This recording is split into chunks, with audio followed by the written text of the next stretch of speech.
COVID-19 is unprecedented. It has generated crises around the world and at the same time presented a new set of questions. How we can deal with the future? Should we go back or should we redesign the new world? That's the question that the Yunus Center would like all of us to explore in line with Muhammad Yunus' No Going Back manifesto. Three thought leaders who work on social enterprise share their views on what action we can take for the post-COVID-19 in the Social Business Show. The show broadcast tonight, a month lead up to Social Business Day, and being in sync with the global and Thai trajectory for transitioning from COVID response to COVID reconstruction. Kuntep Chayong and me moderated the discussion. You have been very loud and clear in your message, in your recent opinion pieces in newspapers. No going back. So tell us why we shouldn't go back to the same old world that we used to live in.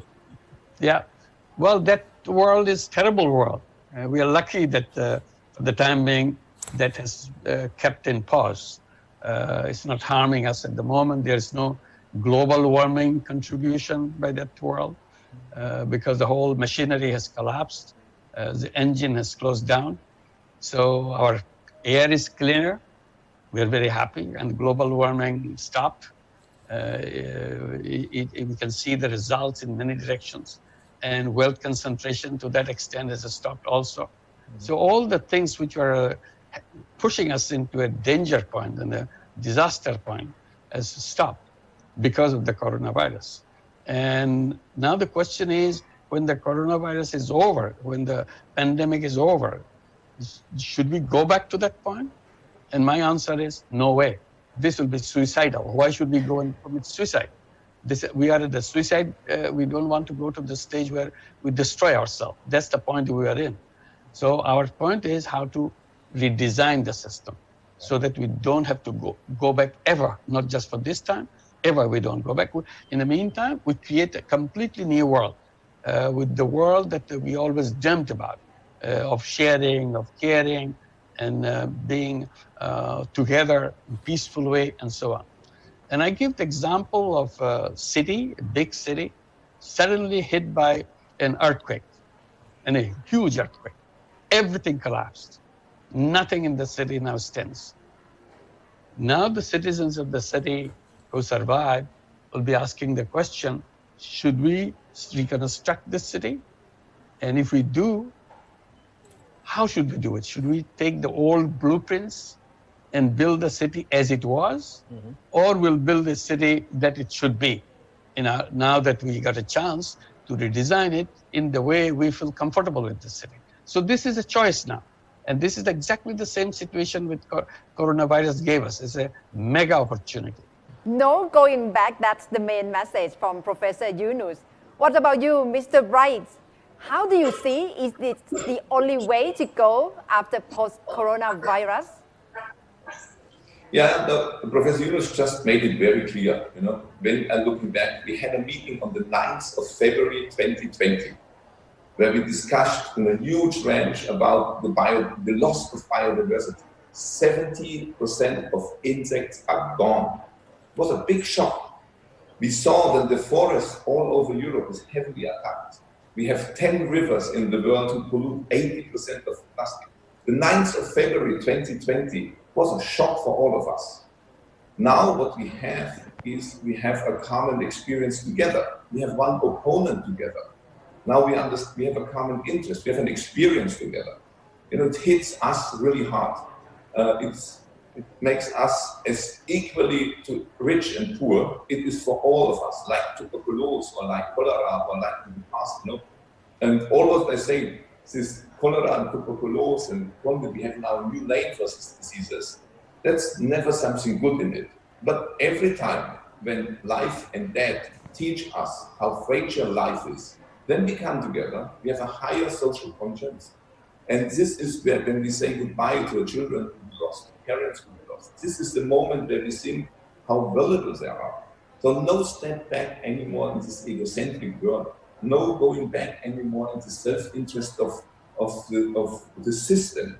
Dr. Pipat, long terms, how do you think this message of no going back would resonate with Thai people who have a reputation of a short attention span? We could not refuse that to move forward, we will set ourselves zeros. Of course, we have to use our equity from the past, we have to use our asset, we have to utilize our expertise. But all of that, we have to make it clear that we will need some transformation process to do that. So in the Thai context, what I think, even Khun Thepachai may notice that on the political system right now is also might not be function to cope with the corona crisis or situation right now. So this one, I could see that even on the politicians, on the NGO side, or on the community level, we all together have to find a new way or find a solution that how we can live on or move on together in the Thai society. What about you, Professor Yunus? How could you like to move the world together to the direction of no going back? What's the action? The action is very simple, really. It's just individuals making up the mind that I don't want to go back. It's not the United Nations decision or anybody else's decision. It's my decision, and I will act accordingly. I will not do anything which I did wrong in the past. So I want to amend myself. Sounds like a big decision for individual, which it is right now. But we can make it easy for people to understand. Instead of making it a complicated thing as a theoretical academic thing, we'll simply ask the question, would you like to see your children have a decent and healthy life on this planet? If you do, then you have to make sure the world doesn't become warmer and warmer. Because today we are 1.5 degrees Celsius warm. Tomorrow it will be 2 degrees Celsius warm. And there is no, after that, there is no more point of return. We cannot go back and reduce it anymore. So up to now, we have still a chance to reduce the global warming. But after we exceed 2 degrees Celsius, we have no chance. So no matter what you do, you cannot do that. We are coming very close to the 2 degrees Celsius. We have to do something about it, just to protect your own family. Like you are trying to protect your family from coronavirus, you have to protect yourself also from the global warming for your sake. It's your family, not somebody else's family. It's your children.